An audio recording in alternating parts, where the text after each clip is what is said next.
Hello students, मैं मनीष आपका physics teacher. और जैसे कि मैंने लास्ट वीडियो में आपसे कहा था कि हम नेक्स्ट पार्ट में इसके प्लेन के कुछ एप्लीकेशन की बात करेंगे। तो एप्लीकेशन से पहले थोड़ा सा थ्योरी है। इसमें थ्योरी ये है कि अब हम इसमें सर्कुलर मोशन की बात करेंगे। सर्कुलर मोशन, तो जैसे कि कल हम पैराबोला देख रहे थे, तो पैराबोला भी एक सर्कुलर मोशन की तरह ही था, लेकिन उसका एक एक्सिस नहीं है। वहाँ पर हमने ये देखा था कि अगर कोई भी बॉल इस तरीके से फेंकी जाएगी तो उस पर एक्सेलरेशन ड्यू टू ग्रेविटी क्योंकि नीचे की तरफ लगेगा -g, तो वो बॉल धीरे धीरे नीचे आने लगेगी। तो इसका जो पाथ है उसका कोई एक्सेस नहीं था हमारे पास, एक्सेस ऑफ रोटेशन। तो हम अब सर्कुलर मोशन में ये देखेंगे कि अगर हमारे पास जो ऑब्जेक्ट है उसका एक एक्सेस ऑफ रोटेशन है तो वो दो प्लेन में गोल गोल कैसे घूम सकता है और उस पर कौन से डिफरेंट टाइप्स ऑफ फोर्सेस लगते हैं। जिन्होंने भी पहला वीडियो नहीं देखा है मोशन इन अ प्लेन का, पहले वो वीडियो देख लें, क्योंकि उन्हें फिर बेसिक्स अच्छे से समझ में आ जाएगा और ये सर्कुलर मोशन बहुत ही आसान सा पार्ट होगा। हम इसमें बेसिक्स थोड़ा बहुत समझेंगे। सबसे पहले हमने motion in a straight line देखा था। Motion in a straight line में हमने 3 काइनेमेटिकल इक्वेशंस देखे थे। अब वो 3 काइनेमेटिकल इक्वेशंस थे v = u + a और t। क्योंकि ये एक लीनियर मोशन था, रेक्टिलिनियर मोशन, तो हमने वेलोसिटी और एक्सेलरेशन को एक ही लाइन में जज किया है। लेकिन अगर हम यहाँ पर नंबर ऑफ प्लेन्स चेंज करेंगे तो यहाँ पे जजमेंट भी बदलना पड़ेगा। जैसे कि क्योंकि अब हमारा सर्कुलर मोशन है, तो सर्कुलर मोशन में एक एक्सिस है इमेजिनरी और उसके अराउंड एक ऑब्जेक्ट गोल गोल घूमेगा। अब इस एक्सिस से जो इसका डिस्टेंस है, जिसे हम r कह सकते हैं, ये बहुत ही इम्पॉर्टेंट है यहाँ पर कुछ चीज़ों को डिड्यूस करने के लिए। जैसे कि अब यहाँ पर सब कुछ एंगुलर हो जाएगा। एंगुलर का मतलब ये होगा अगर कोई चीज़ घूम रही है तो हम वहाँ पर एंगुलर यूज़ करेंगे विथ रिस्पेक्ट टू इसका डिस्टेंस, उसी को हम एंगुलर बोलते हैं। तो यहाँ पर जैसे वेलोसिटी है फाइनल वाली, तो हम एंगुलर फाइनल वेलोसिटी हो जाएगा ओमेगा, सिर्फ ओमेगा। और ओमेगा क्या होगा? ओमेगा के लिए हम फॉर्मूला यूज़ करेंगे, जैसे वेलोसिटी होता है डिस्टेंस अपॉन टाइम या displacement upon time in rectilinear motion, वैसे ही यहाँ पर ये ओमेगा हो जाएगा एंगुलर डिस्प्लेसमेंट और टाइम। एंगुलर डिस्प्लेसमेंट पहले समझ लेते हैं। जैसे कि अगर कोई ऑब्जेक्ट पहले यहाँ पर है, ये इसका इनिशियल पोजीशन है, लेकिन अब थोड़ी देर के बाद वो यहाँ पर पहुँच जाएगा, तो अब ये इसका फाइनल पोजीशन है। तो यहाँ से लेकर यहाँ पर जाने में जो इसने एक सेक्टर बनाया है, इस सेक्टर का जो एंगल है वो एंगल कितना होगा, ये होता है यहाँ पर एंगुलर डिस्प्लेसमेंट, और उसको हम थीटा के टर्म्स में डिनोट करते हैं। ठीक, इसका मतलब ये होगा कि अगर हम एक कंप्लीट सर्कल लें तो यहाँ पर जो थीटा होगा वो 2π हो जाएगा कंप्लीट सर्कल के लिए। लेकिन जब हम यहाँ तक पहुँचते हैं तो ये सपोज 270 डिग्री है, सपोज, तो हम क्या एंगुलर डिस्प्लेसमेंट को 270 लेंगे? नहीं लेंगे, क्योंकि हमने डिस्प्लेसमेंट में ये समझा है कि डिस्प्लेसमेंट एक ऐसा डिस्टेंस है जो कि शॉर्टेस्ट है हमारा इनिशियल पोजीशन और हमारे फाइनल पोजीशन से। अगर वो शॉर्टेस्ट डिस्टेंस है तो अगर कोई ऑब्जेक्ट यहाँ से लेकर यहाँ तक ट्रैवल करती है 270 डिग्री, और अगर वो यहाँ से लेकर यहाँ तक ट्रैवल करे तो उसे तो कम डिग्री ट्रैवल करना पड़ेगा। तो यहाँ से लेकर यहाँ पर आने में ज़्यादा आसानी है, तो इस पॉइंट से इस पॉइंट पर पहुँचने का शॉर्टेस्ट डिस्टेंस ये होगा, जो कि सपोज़ अगर ये 270 नहीं होके 210 था सपोज़, तो ये जो बाकी का बचा हुआ होता है 360 - 210 150 डिग्री हो जाएगा। तो ये 150 ज़्यादा छोटा है 210 डिग्री से, तो हम डिस्प्लेसमेंट में उसे यूज़ करेंगे। ठीक, तो इस हिसाब से अगर हम ओमेगा लेंगे तो वो हो जाएगा थीटा / t। क्योंकि ये है डिस्प्लेसमेंट और ये है टाइम। वैसे ही अगर हम एक्सेलरेशन लेंगे तो एक्सेलरेशन होता है हमारा velocity with respect to time. तो velocity with respect to time हम कैसे लिखेंगे? अगर एक्सेलरेशन है एंगुलर वाला तो एंगुलर एक्सेलरेशन को हम लिखेंगे अल्फ़ा, और अल्फ़ा हो जाएगा हमारा ओमेगा डिवाइड बाई टी। ठीक, ये कुछ टर्म्स हैं इसमें। इस हिसाब से जो 3 डिफरेंट काइनेमेटिकल इक्वेशंस थे मैं उसको बदल सकता हूँ, बिल्कुल बदल सकता हूँ। देखिए, जो पहला काइनेमेटिकल इक्वेशन है, पहला वाला v is equals to u plus a t, मैं इसके बदले एंगुलर के फॉर्म में या सर्कुलर मोशन के फॉर्म में क्या लिख सकता हूँ? Omega is equals to omega not plus alpha t. इस ओमेगा नॉट का मतलब हो जाएगा इनिशियल और इसका मतलब हो जाएगा फाइनल वेलोसिटी। यह है हमारा एंगुलर एक्सेलरेशन। वैसे ही हमारा दूसरा जो इक्वेशन था वो है s is equals to u t plus half a t square. यहाँ पर ये चेंज होकर हो जाएगा s, क्योंकि डिस्प्लेसमेंट है तो ये हो जाएगा थीटा, और theta is equals to omega not t plus half alpha t square. वैसे ही अगर हम तीसरा इक्वेशन देखेंगे तो ये है v square is equals to u square minus 2as। तो ये हो जाएगा omega square is equals to omega not का square minus 2 into alpha into theta. ठीक, तो यहाँ पर बहुत सारी चीज़ें हो सकती हैं। अब यहाँ पर हम जब कुछ न्यूमेरिकल ट्राई करेंगे तो आपको ठीक तरीके से समझ में आ जाएगा कि ये एंगुलर हम लेंगे क्यों। ठीक है, फिलहाल तो हम देख लेते हैं कि सर्कुलर मोशन क्या होता है। सर्कुलर मोशन वो चीज़ होगी जब कोई भी बॉडी सर्कुलर मोशन में घूम रही है और उसका एक फिक्स्ड एक्सेस ऑफ रोटेशन है, लेकिन वो एक्सेस उसके साथ नहीं घूमेगा। जैसे कि हम एक पंखा देखते हैं, ठीक, तो पंखा सभी ने देखा है, पंखे का जो एक्सिस होता है वो उसके साथ घूमता है। इसका मतलब वो एक रोटेशनल मोशन है, और रोटेशनल मोशन सर्कुलर का कॉम्प्लीमेंट्री पार्ट है जो हम आगे के कुछ लेक्चर्स में डिस्कस करेंगे। यहाँ पर हम सर्कुलर की बात कर रहे हैं तो ये हो जाएगा motion of planet earth around the sun. ठीक, तो वो जब प्लैनेट अर्थ जब अपने एक्सिस पर गोल गोल घूमता है तो वो हो जाएगा रोटेशनल मोशन, लेकिन जब वो सन के अराउंड ऑर्बिट में गोल गोल घूमेगा तो वो है सर्कुलर मोशन, क्योंकि उसका फिक्स्ड एक्सेस ऑफ रोटेशन है वो सन। ठीक, अब हम इसके कुछ कैरेक्टरिस्टिक्स देखते हैं सर्कुलर मोशन के। वैसे सर्कुलर मोशन के 2 मेजर कैरेक्टरिस्टिक्स होते हैं, जैसे कि यहाँ पर लिखा है कि सर्कुलर मोशन एक एक्सेलरेटेड मोशन है। अब वो एक्सेलरेटेड है ये हमें कैसे पता चल रहा है? एक एग्जाम्पल देके हम ये समझ लेते हैं। पहली बात, जैसे कि अभी हमने अर्थ और सोलर सिस्टम सन का एग्जाम्पल लिया था, तो हम क्या देखेंगे कि जो सन है, सन वो अर्थ पर एक ग्रेविटेशनल फोर्स लगाता है और वो फोर्स का डायरेक्शन होगा अंदर की तरफ, तो एफ जी हमारा हो जाएगा अंदर की तरफ। ठीक, लेकिन ये अर्थ का टेंजेंशियल वेलोसिटी तो इस तरफ का है, मतलब वो सीधा जाना चाहता है। इसका मतलब ये एक दूसरे से परपेंडिकुलर है। अब यहाँ पर क्या होगा कि ये इसी वजह से अपना पाथ चेंज करेगा, क्योंकि ये अंदर की तरफ फोर्स लग रहा है और इसका टेंजेंशियल वेलोसिटी बाहर की तरफ है, तो ना तो ये सीधा जा सकता है और ना तो ये पूरी तरीके से अंदर की तरफ जा सकता है फोर्स की वजह से, बस ये गोल गोल घूमने लगेगा। और वैसे ही ये इसका डायरेक्शन अब इस तरफ का हो जाएगा, लेकिन फोर्स अंदर की तरफ है F, तो ये वापस घूम जाएगा और यहाँ पर इसका वेलोसिटी इस डायरेक्शन में है।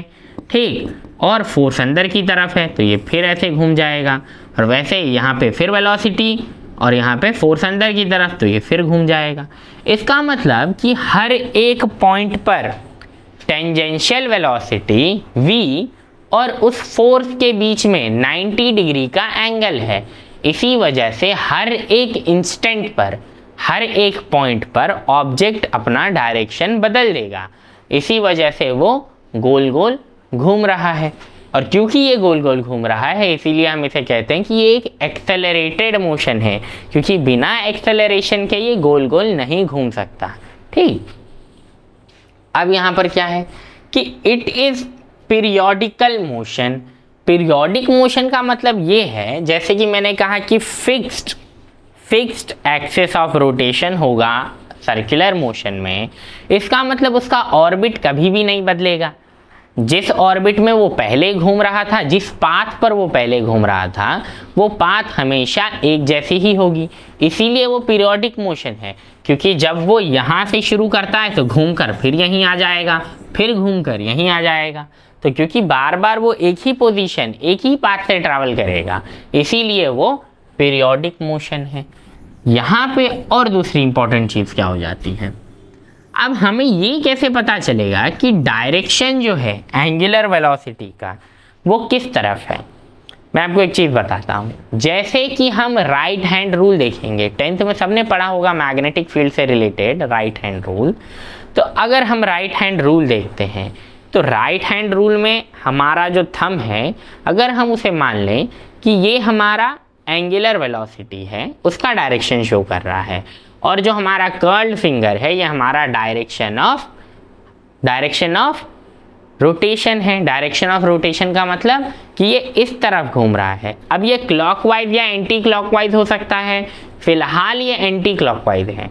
तो अगर कोई चीज़ एंटी क्लॉकवाइज घूमेगी, तो वो एंटी क्लॉकवाइज चीज़ हमेशा जो डायरेक्शन ऑफ वेलोसिटी है उसको ऊपर की तरफ दिखाएगी। इसका मतलब कोई चीज़ एंटी क्लॉकवाइज घूमते घूमते ऊपर की तरफ जा सकती है। ठीक, और उसका अपोजिट, अब राइट हैंड रूल को अगर हम उल्टा कर लें तो अब ये हमारा डायरेक्शन ऑफ वेलोसिटी हो जाएगा और ये हमारा डायरेक्शन ऑफ पाथ हो जाएगा। तो ये अब क्लॉकवाइज है तो क्लॉकवाइज में वो नीचे की तरफ होगा। तो जैसे कि आप देख सकते हैं कि ये क्लॉकवाइज रोटेशन है, क्लॉकवाइज रोटेशन में डायरेक्शन ऑफ एंगुलर वेलोसिटी नीचे की तरफ है, और ये जो चीज़ है ये ऐसा है कि ये एंटी क्लॉकवाइज घूम रहा है, अब इस तरफ घूमेगा। ठीक, तो एंटी क्लॉकवाइज घूम रहा है तो यहाँ पे डायरेक्शन ऑफ वेलोसिटी ऊपर की तरफ है, एंगुलर वेलोसिटी। लेकिन अब जब हम इसमें एक्सेलरेशन को ऐड करेंगे तो एंगुलर वेलोसिटी का तो डायरेक्शन नहीं बदलेगा, लेकिन एक्सेलरेशन का डायरेक्शन ज़रूर बदलता है, क्योंकि उसमें एक एक्सेलरेशन निगेटिव भी हो सकता है और एक एक्सेलरेशन पॉजिटिव भी हो सकता है। उसे देख लेते हैं हम कि अगर एक्सेलरेशन पॉजिटिव है तो वो क्या होगा। देखिए कि एक्सेलरेशन पॉजिटिव या निगेटिव, उससे पहले यहाँ पर एक चीज़ इंपॉर्टेंट है कि वो देखने से पहले, जैसे कि हम ये देख रहे थे यूनिफॉर्म सर्कुलर मोशन। ठीक, यूनिफॉर्म सर्कुलर मोशन, अभी हमने ये समझा कि अगर डायरेक्शन ऑफ वेलोसिटी हमें पता हो तो हम ये लगा सकते हैं कि पाथ जो है वो क्लॉकवाइज है या एंटी क्लॉकवाइज है। अब उसी हिसाब से ये एक डायग्राम है जिसमें आप देख सकते हैं कि ये हमारा एंटी क्लॉकवाइज पाथ है। फिलहाल एंटी क्लॉकवाइज कोई चीज़ घूम रही है, ठीक, तो हमारा जो डायरेक्शन ऑफ वेलोसिटी होगा वो ऊपर की तरफ होगा। ठीक, और एक्सेलरेशन जो है उसका अपोजिट या फिर उसके पैरेलल हो सकता है, डिपेंड करेगा वो किसी चीज़ पर। अब वो किस चीज़ पर डिपेंड करेगा वो हम देखेंगे। ये इसका टेंजेंशियल वेलोसिटी है, जैसे पिछले एग्जाम्पल जो अर्थ और सन वाला था उसमें हमने देखा था कि ये टेंजेंशियल वेलोसिटी और फोर्स अंदर की तरफ है, इस वजह से ये गोल गोल घूमेगा। अब यूनिफॉर्म का मतलब क्या होता है? यूनिफॉर्म सर्कुलर मोशन का मतलब ये हुआ कि जो पार्टिकल का स्पीड है वो हमेशा कांस्टेंट रहेगा।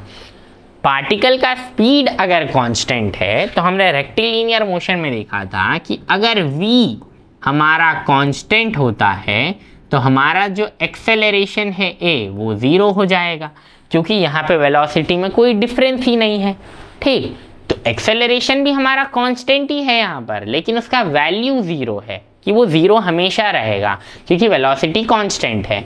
और वैसे यूनिफॉर्म सर्कुलर मोशन में हमारा एंगुलर वेलोसिटी कांस्टेंट होगा। तो अगर हमारा ओमेगा कांस्टेंट है अगर हमारा ओमेगा कांस्टेंट है तो हमारा एंगुलर एक्सेलरेशन भी 0 होगा।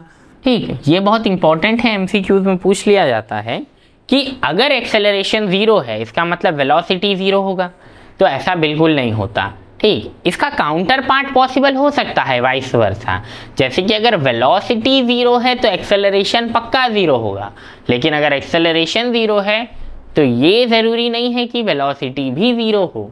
ठीक, क्योंकि उसके दो डिफरेंट कंडीशंस होते हैं। अब जैसे कि मैं कह रहा था कि वेलोसिटी का डायरेक्शन, एंगुलर वेलोसिटी का डायरेक्शन और एंगुलर एक्सेलरेशन का डायरेक्शन किस चीज़ पर डिपेंड करेगा। जैसे कि अगर आप एक जगह से गोल गोल घूमना शुरू करें, या फिर वो दूसरा एग्जांपल ले लेते हैं, अगर हम एक स्टोन में एक पत्थर बांधें और उसे गोल गोल घुमाना शुरू करें एक ही प्लेन में, अब वो हॉरिजॉन्टल प्लेन भी हो सकता है या फिर वर्टिकल प्लेन भी हो सकता है। अगर उस डायरेक्शन में हम ये करते रहें तो क्या होगा उससे, अगर उसका स्पीड हम बढ़ा रहे हैं गोल गोल घूमने का, तो जो डायरेक्शन ऑफ एक्सेलरेशन है वो हमेशा पैरेलल ही होता है, एंगुलर वेलोसिटी के पैरेलल ही होगा हमेशा direction of acceleration, angular acceleration. लेकिन या तो वो एक तरफ हो सकता है या अपोजिट हो सकता है, जिसे हम पैरेलल और एंटी पैरेलल बोलते हैं। ठीक, तो अगर वो चीज़ पैरेलल है तो पैरेलल होगी तो कैसी हो जाएगी कि अगर हम स्पीड को या यहाँ पे जो एंगुलर स्पीड है, एंगुलर वेलोसिटी, उसको इंक्रीज करेंगे तो हमारा एक्सेलरेशन जो है वो पैरेलल होगा। Direction of acceleration would be parallel to the direction of angular velocity. लेकिन अगर हमारा स्पीड कम हो जाता है या हमारा स्पीड कम होने लगता है, तो अगर हमारा स्पीड कम होने लगता है तो हमारा जो एक्सेलरेशन है वो अपोजिट हो जाएगा। ठीक, कि अगर स्पीड कम हुई तो एक्सेलरेशन अपोजिट, इसी वजह से स्पीड कम हो रही है। हम यही देखते हैं ना, पॉजिटिव या नेगेटिव एक्सेलरेशन। तो इस वक्त एक्सेलरेशन जो है वो नेगेटिव है क्योंकि ये अपोजिट है डायरेक्शन ऑफ वेलोसिटी से, और इस तरफ एक्सेलरेशन जो है वो पॉजिटिव है क्योंकि ये पैरेलल है डायरेक्शन ऑफ वेलोसिटी के साथ। ठीक, अब इसमें एक चीज़ इम्पॉर्टेंट है, हम यहाँ पर एक चीज़ को रेफरेंस लेंगे अब कि अगर, एक मिनट, हाँ, अगर यहाँ पर एक न्यूमेरिकल कंसीडर करें हम कि एक फ़ैन है, वो क्या कर रहा है, वो रोटेट कर रहा है 90 रिवॉल्यूशन पर मिनट के साथ। घर में सभी के फ़ैन होगा, बंद करके देखते हैं खैर वो तो इनर्शिया का पार्ट है जो हम कंसीडर करेंगे अगले कुछ लेक्चर्स में। ये देखते हैं कि यहाँ पर एक पंखा है जो 90 रिवॉल्यूशन पर मिनट के हिसाब से घूम रहा है। तो क्योंकि मिनट ऐसा यूनिट है नहीं तो हम उसे चेंज करके वापस सेकेंड में बना देंगे। ये क्या हो जाएगा, अगर मैं यहाँ पर 90 रोटेशन पर मिनट देखूँ तो ये हमारा फ्रीक्वेंसी होगा। अगर मैं फ्रीक्वेंसी ढूंढने की कोशिश करूँ तो फ्रीक्वेंसी जो है हमारा n नॉट, क्योंकि ये इनिशियल है, हम ले लेंगे 90 डिवाइड बाई 60, ये हो जाएगा 1.5 रिवॉल्यूशन पर सेकेंड। इस हिसाब से मैं ओमेगा ढूंढ सकता हूँ। यहाँ पे पूछा क्या है, देखो कि पंखे को बंद कर दिया, पंखा शुरुआत में 90 रोटेशन पर मिनट की स्पीड से घूम रहा था, अब पंखा बंद हो गया है। बंद होने के बाद पंखा 21 रोटेशंस के बाद जाकर स्टॉप होता है। हमें ये एज्यूम करना है कि फ्रिक्शनल टॉर्क कांस्टेंट है यहाँ पर, तो ये the fan rotating at 90 revolution per minute, it is switched off, it stops after 21 rotation. Calculate the time taken by it to stop, assuming that frictional torque is constant. तो हमें time ढूंढना है कि कितने टाइम में वो पंखा बंद होगा। अब सबसे पहले हम यहाँ पर देख लेते हैं कि अगर हमें टाइम ढूंढना है तो हमें स्पीड ढूंढना पड़ेगा, क्योंकि speed is equals to distance upon time होता है, और यहाँ पर omega is equals to 2 pi by t हो जाएगा। लेकिन हमारे पास फिलहाल ओमेगा है नहीं, तो हम यहाँ से ओमेगा कैसे ढूंढेंगे। देखो, अगर यहाँ पर ओमेगा का एक और फॉर्मूला होता है जिसे हम बोलते हैं 2 पाई n नॉट। वो हमारा क्या है 2 मल्टीप्लाई बाई पाई, ठीक, मल्टीप्लाई बाई 1.5 जो कि हो जाएगा 3 पाई। अब यहाँ पर सबसे इंपॉर्टेंट चीज़ ये है कि 21 रोटेशंस लिए जा रहे हैं, इसका मतलब जो हमारा थीटा है वो क्या हो जाएगा 21 मल्टीप्लाई बाई 2 पाई जो कि हो जाएगा 42 पाई। ये हमारा थीटा का वैल्यू है। अब हम यहाँ पर क्या ढूंढ सकते हैं, एक्सेलरेशन के दो फॉर्मूले होते हैं। देखिए कि एक एक्सेलरेशन होता है जिसको मैं लिख सकता हूँ omega minus omega not divide by T, और एक और एक्सेलरेशन होता है जिसे मैं लिख सकता हूँ इस फॉर्मूले से v square is equals to u square minus 2as। तो ये हो जाएगा omega square minus omega not का स्क्वायर, या फिर हम इसे इस तरफ ले लेते हैं तो ये क्या हो जाएगा, ये हमारा हो जाएगा omega square minus 2 alpha s is equals to u, या फिर ओमेगा नॉट का स्क्वायर।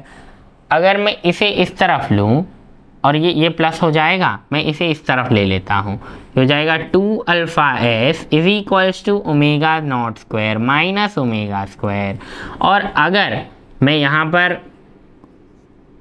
अल्फ़ा ढूंढना चाहता हूँ तो ये alpha is equals to omega not square minus omega square divide by theta 2 theta हो जाएगा। अब यहाँ पर हम ये टाइम निकाल लेंगे। अब देखिए ये टाइम क्या होगा दो चीज़ को इक्वेट करने पर, कि एक अल्फ़ा हो जाएगा omega not square minus omega square divide by 2 theta. अब इन दोनों को हम इक्वेट कर देते हैं, omega minus omega not divide by t is equals to omega not square minus omega square divide by 2 theta. अब इस पोजीशन में हमारे पास सब कुछ है इस टी के अलावा, तो ये ओमेगा क्या हो जाएगा, ओमेगा हमारा फाइनल वेलोसिटी होना चाहिए। हमें ये पता है कि बाद में जाकर पंखा रुक जाएगा, तो हमारी फाइनल वेलोसिटी जो है ओमेगा वो हो जाएगी 0। तो हम यहाँ पर लिख लेंगे 0 माइनस ओमेगा नॉट का वैल्यू जो कि इनिशियल है 1.5 नहीं सॉरी 1.5 नहीं 3 radians 3 pi radians divide by t is equals to इसका 3 पाई का स्क्वायर माइनस 0 का square divide by 2 multiply by 42 pi. अब हम इसे सॉल्व करेंगे तो ये सॉल्व होकर क्या हो जाएगा, ये सॉल्व होकर होगा कि ये माइनस 3 पाई हो जाएगा divide by t is equals to 3 pi का स्क्वायर 9 पाई स्क्वायर और माइनस 0 तो वो चला गया, और ये 2 इंटू 42 84 पाई। अब हम क्रॉस मल्टीप्लाई कर लेते हैं कि minus 3 pi multiply by 84 pi is equals to t divide by 9 pi का स्क्वायर। ये क्या हो जाएगा, अगर हम यहाँ पर 0 माइनस 3 पाई करते हैं तो ये 84 इंटू 3 तो ये 3 1 ज़ा 3 3 3 ज़ा 9 और ये हो जाएगा 84 पाई स्क्वायर, पाई और पाई स्क्वायर कट जाएगा, 3 1 ज़ा 3 3 2 ज़ा 6 और 3 7 ज़ा 3 8 ज़ा 24। इसका मतलब जो यहाँ पर टाइम है वो है 28 सेकेंड्स। मतलब पंखा स्विच ऑफ करने के 28 सेकेंड के बाद पंखा अपना पोजीशन स्टॉप कर देगा, जो अपना रिवॉल्यूशन था उसका वो बंद कर देगा। यह क्वेश्चन काफ़ी आसान सा है लेकिन थोड़ा सा ट्रिकी है, तो इस क्वेश्चन को लिख लें। कोई भी डाउट हो तो कमेंट में पोस्ट करें। अब हम यहाँ पर एक चीज़ देखते हैं कि सर्कुलर मोशन तो हमने देख लिया, लेकिन सर्कुलर मोशन में कुछ फोर्सेस भी लगेंगे। अब वो फोर्सेस क्या होंगे, जैसे कि सर्कुलर मोशन अगर हो रहा है तो हमें ये पता है कि कोई ना कोई फोर्स तो अंदर की तरफ लगेगी, तभी वो उसे एक एक्सिस ऑफ रोटेशन पर मेंटेन करके रख सकती है। अब यहाँ पर क्या हो जाएगा वो फोर्स देखते हैं, वो है सेंट्रीपिटल फोर्स। जैसा कि आप डेफिनेशन देख रहे हैं, ये तो फिजिक्स के लिए डेफिनेशन है कि अगर आप विजुअलाइज करें एक मेरी गो राउंड को, तो वहाँ पर यूनिफॉर्मली रोटेट करते वक्त अगर वेलोसिटी यूनिफॉर्म हो, ठीक, तो अगर आप मेरी गो राउंड पर तो सब चढ़ ही होंगे, तो अगर वेलोसिटी यूनिफॉर्म हो और कोई मेरी गो राउंड पर चढ़ने के बाद अपनी आंख बंद कर ले तो उसे लगेगा कि वो एक स्टेशनरी पोजीशन पर है।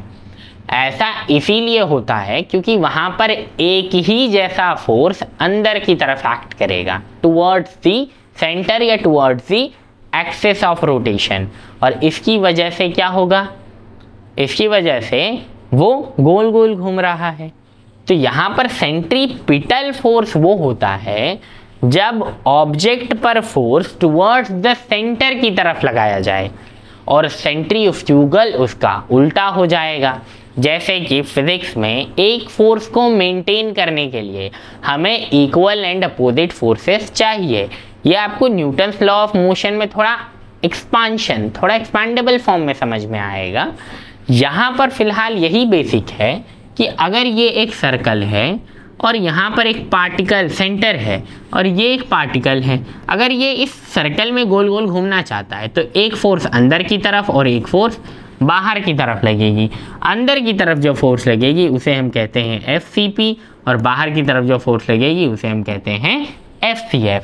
तो ये हमारा सेंट्रीपिटल फोर्स हो जाएगा और ये हमारा सेंट्रीफ्यूगल फोर्स हो जाएगा।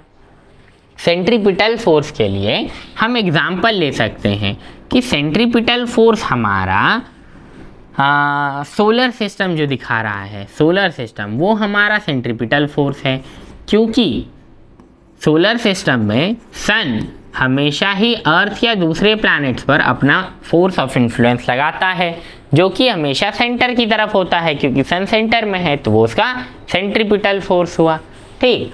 और सेंट्रीफ्यूगल फोर्स को हम सूडो फोर्स कहते हैं। सूडो फोर्स इसीलिए कहते हैं क्योंकि यहाँ पर इक्वल एंड अपोजिट फोर्सेस होते हैं। कैसे? जैसे कि अगर एक, अभी थोड़ी देर पहले हमने एग्जांपल लिया था कि एक रस्सी में अगर हम एक स्टोन को बांधकर उसे गोल गोल घुमाएं हॉरिजॉन्टल प्लेन में, तो क्या होगा, उस स्टोन पर सेंट्रीफ्यूगल फोर्स लगेगा, क्योंकि वो स्टोन हमेशा उस पाथ को छोड़कर बाहर जाना चाहता है। जैसे कि ओलंपिक में सभी ने हैमर थ्रो देखा है, वो भी उसी तरीके से किया जाएगा कि अगर हैमर है उसे पकड़कर गोल गोल घुमाया जाएगा, ठीक। अगर उसे गोल गोल घुमाया जा रहा है तो हैमर जो है उस पर सेंट्रीफ्यूगल फोर्स लगेगा, और जो रस्सी है जिसने उस हैमर को पकड़ा हुआ है वो उस पर फोर्स अंदर की तरफ लगा रहा है, तो वो सेंट्रीपिटल फोर्स है। इसके लिए फॉर्मूला हो जाएगा FCP के लिए m⍵²r और FCF के लिए -m⍵²r। इसीलिए जब हम इसका रिजल्टेंट देखेंगे या समेशन ऑफ फोर्सेस देखेंगे कि समेशन ऑफ रिजल्टेंट क्या है, तो वो हमेशा ही 0 आएगा, क्योंकि एक प्लस में है और एक माइनस में है और दोनों का मैग्नीट्यूड सेम है, बस डायरेक्शन अलग अलग है, और उसी डायरेक्शन की वजह से ये 0 आ रहा है, ठीक। और सेंट्रीफ्यूगल फोर्सेस के कुछ और एग्जांपल भी हो सकते हैं, जैसे अगर हम सूडो फोर्स से कंसीडर करें तो जैसे कि अगर बस के आखिरी सीट पर बैठकर बस ब्रेक लगाए तो वो आगे की तरफ चला जाएगा, ठीक है। उसे वैसे तो इनर्शिया की वजह से होता है वो, बट वो भी सेम चीज़ है कि वो सूडो फोर्स है, क्योंकि फोर्स तो बस पर लग रही है लेकिन हमें ऐसा महसूस होता है।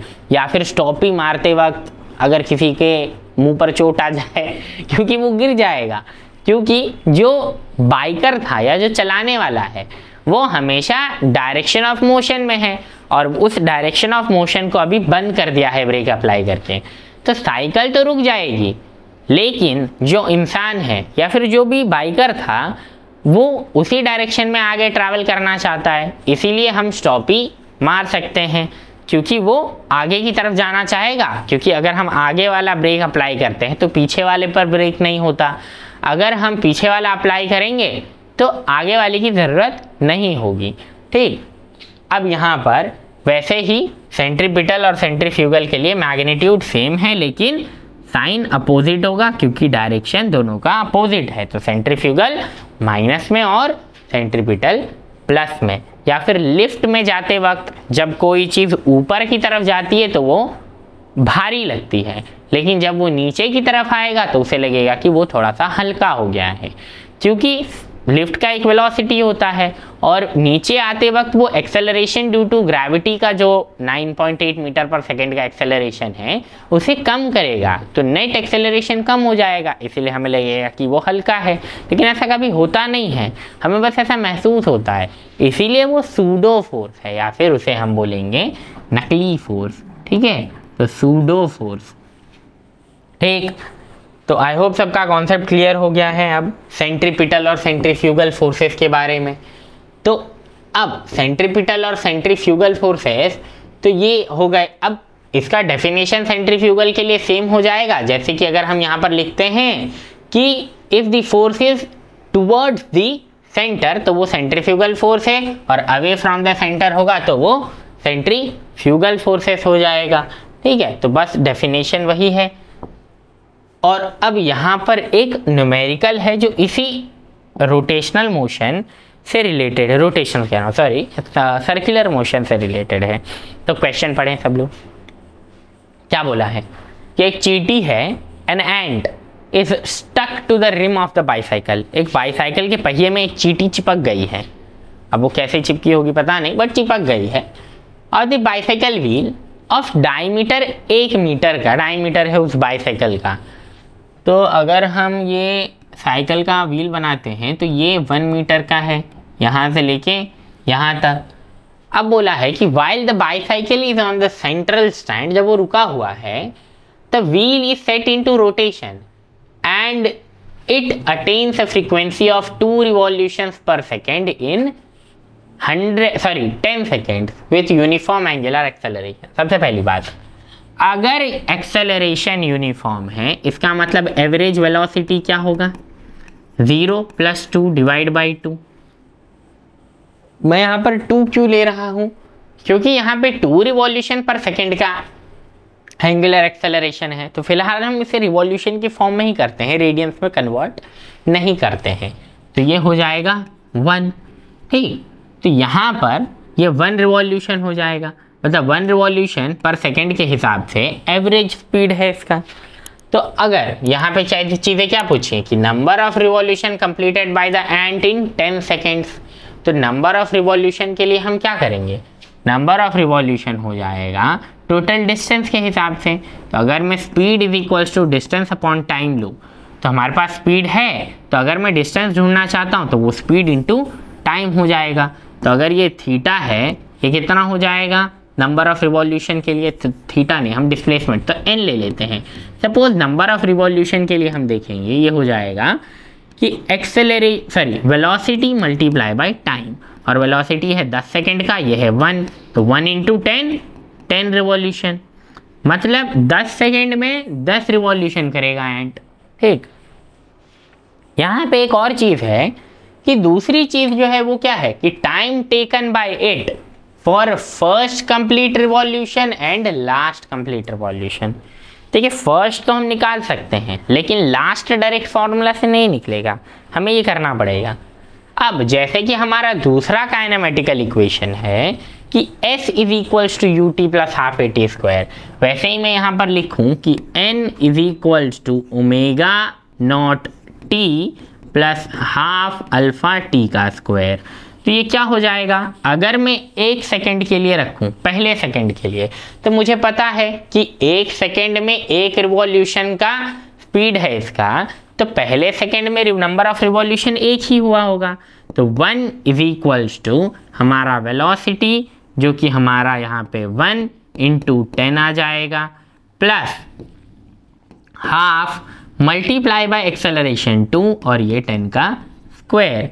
यहाँ पे ये 1 इज इक्वल्स टू, हम क्या ढूंढ रहे हैं यहाँ पर कि हमें टाइम चाहिए कि पहले रिवॉल्यूशन के लिए उसे टाइम कितना लगेगा। तो पहले रिवॉल्यूशन के लिए टाइम हो जाएगा 1 × t प्लस 1 2 कट जाएगा और यहाँ पर हो जाएगा प्लस टी स्क्वायर। तो इस वजह से ये हो जाएगा t plus t 2t² is equals to 1 divide by 2। t² is equals to 1 divide by 2, therefore t is equals to √0.0 5, ये हमारा T1 हो जाएगा। और इसी फॉर्मूला को यूज़ करके हम T9 निकाल लेंगे, क्योंकि यहाँ पे 10 सेकेंड की बात हो रही है तो पहले सेकेंड में इतना, ठीक। टाइम, अगर एक रिवॉल्यूशन की बात है कि एक रिवॉल्यूशन लेने पर इतना टाइम उसे लग रहा है, तो अगर वो 9 रिवॉल्यूशन लेगा तो उसे कितना टाइम लगेगा इस हिसाब से, तो 1 × t प्लस हाफ इंटू यहाँ पर एक्सेलरेशन हो जाएगा 2 × t, तो ये हो जाएगा 2 कट जाएगा और ये हो जाएगा 9 + t + t², जो कि हो जाएगा यहाँ पर